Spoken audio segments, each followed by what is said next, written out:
तो उसमें हमें देखें दिया हुआ है कि in a right angle triangle the square of the length of the hypotenuse is, कि यहाँ हम देखें स्टेटमेंट में है right angle triangle, so we take this right angle triangle A B C. B vertex पे जो है वो 90 डिग्री का एंगल है, ठीक है।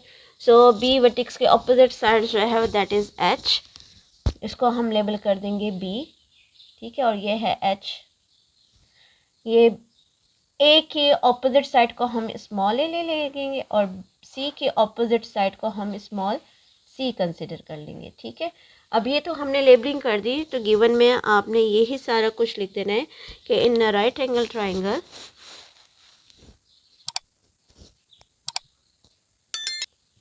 Right angle triangle A B C. अब इसमें आपने ए बी को लिया हुआ है, side A B is equal to C, side B C that is equal to A and side AC that is equal to B, ठीक है। अब ये आपने गिवन में सारा लिख दिया। अब हमने ये देखो प्रूफ क्या करना है, तो प्रूफ में आ जाएगा, ये तो हमें आ गया सारा प्रोसेस जो लिखा है दैट इज गिवन, ठीक है। राइट एंगल ट्राइंगल की बात कर ली। अब टू प्रूव में क्या करना है, the square of the length of hypotenuse. तो हाइपोटेन्यूज हमारे पास ये है, the square of this means के B square is equal to the sum of the square of the length of other two sides. दायरा हाइपोटेन्यूज अगर ये ले लिया है तो अदर टू साइड्स हमारे पास ये सी और ए हो गया, और उसमें क्या है सम, मीन्स के A square plus C square.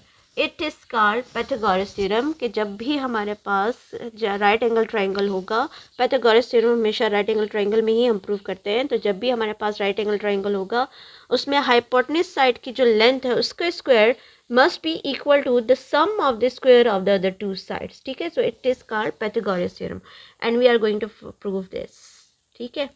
अब हम इसको प्रूव करेंगे। अब इसको प्रूव करने के लिए कंस्ट्रक्शन हमने क्या करनी है इसमें, कि ये फ्रॉम वर्टेक्स बी, इस बी से हमने परपेंडिकुलर ड्रॉ करना है इस ए सी पे, ठीक है।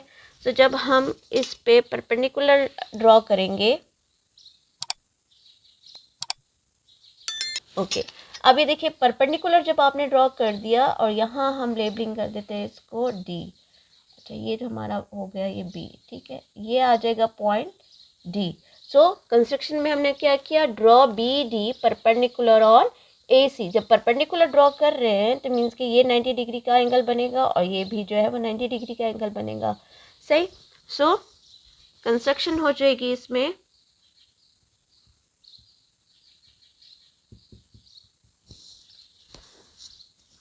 From B, from point D, draw BD perpendicular on, draw BD perpendicular on AC, ठीक है।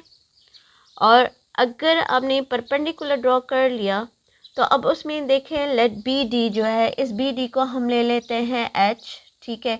और लेट वी टेक, ये जो ज़ाहिर है इस ए सी को टू पार्ट्स पे उसने डिवाइड कर दिया है, तो let we take D C as X, ये हम ले लेंगे एक्स।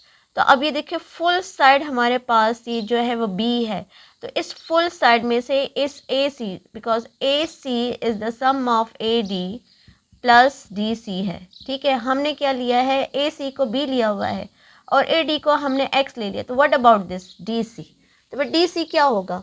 अब डी सी को फाइंड करने के लिए हम क्या करेंगे, इसको इधर ले आओ, ये डी सी है, डी सी को फाइंड करना है तो एक्स को इधर ले आए तो एक्स इधर आके माइनस हो जाएगा, तो डी सी की लेंथ हमारे पास क्या आ जाएगी, बी माइनस एक्स।